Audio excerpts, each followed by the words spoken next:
పేదల సేవలు చిత్తశుద్ధితో ప్రభుత్వం కార్యక్రమాలు నిర్వహిస్తోందన్నారు మంత్రి పార్థసారథి. ఈ సందర్భంగా ప్రతిపక్షంపై తీవ్ర విమర్శలు గుప్పించారు. వైసీపీ గోబెల్స్ తరహాలో అబద్దాలు ప్రచారం చేస్తోందని ఆరోపించారు. రాష్ట్రంలో ఏ గ్రామానికైనా వస్తామని, తమ కంటే ఎక్కువ సంక్షేమం చేశామని నిరూపించే ధైర్యం ఉందా అంటూ సవాలు విసిరారు.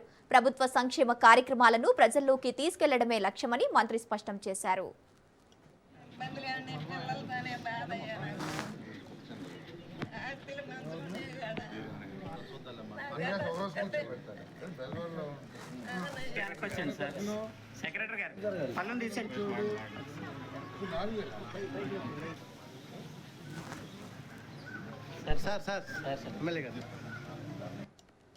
పేదల సేవలో కార్యక్రమంలో భాగంగా రాష్ట్ర వ్యాప్తంగా పెన్షన్లు వృద్ధులకు, వితంతువులకు, అంగవైకల్య సోదరిమణులకు పెన్షన్లు ఇచ్చే కార్యక్రమం ప్రతి నెల 1వ తారీఖున ముఖ్యమంత్రి గారు ఇది ఒక ప్రత్యేకమైన కార్యక్రమంగా పెట్టుకుని ఆయన చేతుల మీద కూడా పేదవాళ్ళకి ఈ పెన్షన్ పంపిణీ చేసే కార్యక్రమం చేస్తున్నారంటే దీన్ని ఎంత చిత్తశుద్ధితో ఈ ప్రభుత్వం అమలు చేస్తుందో అర్థం చేసుకోవాలని చెప్పేసి మనం చేస్తాము.